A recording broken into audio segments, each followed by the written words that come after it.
Hello and welcome to Sparky Hobbies. My name is Ben, and I wanted to finish talking about my event deck War of Attrition that I tried out. I won the first tournament 3-0 in 3 rounds, and even in extended play, I won 7 out of 10 games in the matches. And so I took it to the Monday night little Magic tournament that it was dealt at the local card shop and played it again.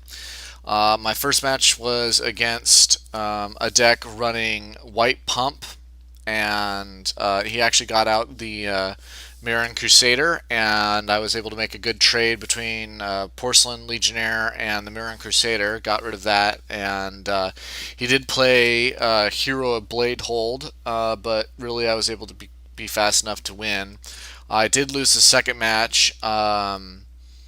He had some creature removal and was able to kind of take care of my threats and did get the Hero of Blade Hold again and won the game with it.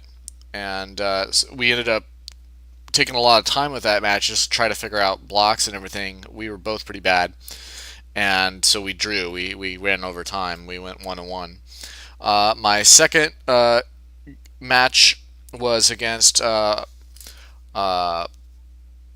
Pyromancer's Ascension, a particular sort of deck that's probably going to become more popular now that Jace and Stoneforge Mystic are banned. And uh, I won 2-0. I kept on laying down threats and kept on attacking.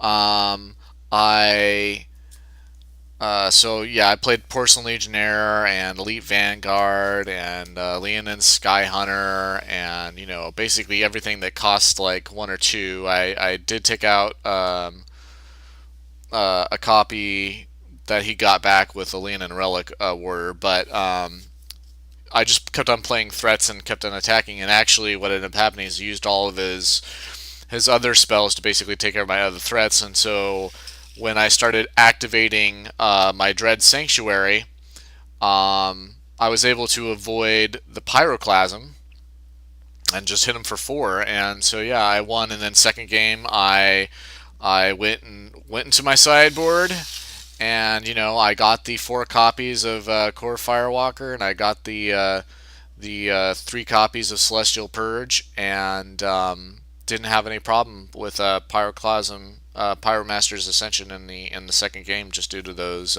sub ends. Um, my third game of the night, I lost to Deceiver Exarch Splinter Twin, and the idea, of course, is to get Deceiver Exarch out and then equip Splitter, enchant Splitter Twin to it and attack with like infinite tokens. And there's not a lot of things that can handle instant speed Splinter Twin. I was able to Journey to Nowhere one of the Deceiver Exarchs, but it runs plenty of mana leaks and lightning bolts to take care of my threats and stop any sort of removal that I had. So yeah, I lost to Deceiver Exarch 2-0. And my third match of the night was against sort of it was against the Phyrexian mana red deck. So they played the artifact cats and the artifact dragon, and really tried to take advantage of playing the Phyrexia mana cheap.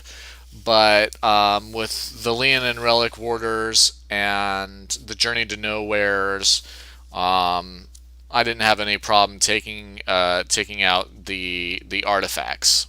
And I went and grabbed second out of my sideboard for the second game of that match. I went and grabbed 4 copies of Revoke Existence, and again I just removed the artifacts that I needed to, and won that game.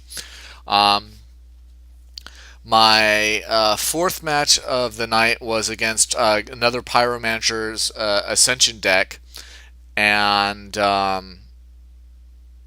So I guess I played 5 matches then. How does that work? Anyway, I played against a Pyromancer's Ascension deck, and he just got really, really unlucky. He mana flooded one game and got mana screwed the second game, or didn't have the color combinations he needed, and I totally breezed through.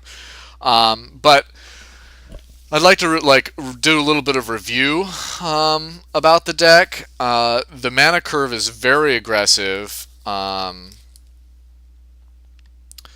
With all the creatures, I mean the casting cost creatures, the highest one you got here is 3 with Mirran Crusader and Kimba. And really, the most costly of creatures are really the living weapons themselves. You got the 4 Skinwing and 4 Bonehorde, but it doesn't really matter because you can use Stoneforge Mystic to get around those costs. So it's a very aggressive white weenie deck. Um, I cards that I didn't feel really uh, for late game. It had Bone Horde, and I didn't really ever use it to good effect. Another late gamer would be Kemba. I did use Kemba in one circumstance against Cawblade to basically sort of overwhelm Cawblade a little bit and basically give him other targets. I used it again and against the hero of Bladehold and White Weenie Pump deck that I played against, again for the same effect. But it didn't really. It was mostly just to give him targets. It wasn't really to win me the game. I thought Sword of Vengeance was an underperformer. Um, I think that it could potentially be good against, like, if you have like one large creature that you need to get past, because I mean most of the creatures in the deck are 2/2s, or the Porcelain Legionnaires, the 3/1, and it can be easily taken out by a Pyroclasm. So if you had like a big creature standing in the way, I think Sword of Vengeance might be able to take him out. But I wasn't really impressed with Sword of Vengeance. The Darksteel Axe, Mirran Crusader was a great card. Really liked it in the deck. Didn't really get to play a lot of Pure Steel Paladin. Didn't get him that often in any of my matches, but I did get him one time, and of course, anytime you just get card draw, it's just a bonus. Um, One card that I was extremely disappointed in, I misread Play Mistake, and I didn't realize it said that target artifact or creature you control gains protection. And really, I don't know why they sort of only kept it to creatures that you control, because they could have made it just target creature or artifact gains protection from artifacts. And I brought in a second copy to try to stop the Deceiver Exarch from being enchanted by the red Splinter twin. And of course, this was my play mistake, where he's like, "Well, you can't do that because it's only creatures you control." But that would have stopped the Deceiver Exarch Splinter twin, and it also would have helped against Cawblade to just simply give his Hawk like pro artifact for a turn, and sort of stop at least for one turn the equipment being put on a Squadron Hawk. So yeah, I was rather disappointed in Apostle's Blessing. I think the Relic Warder was a pretty good removal. It's obviously rather fragile. Journey to Nowhere obviously is a great card. The Dread Sanctuaries ended up being way more useful. I was able to get around some Pyroclasms. I was able to make the Force block against Cawblade. In general, I was able to use it against the Goblin Rush deck that I played against the first time in tournament to basically put the beat down on goblins.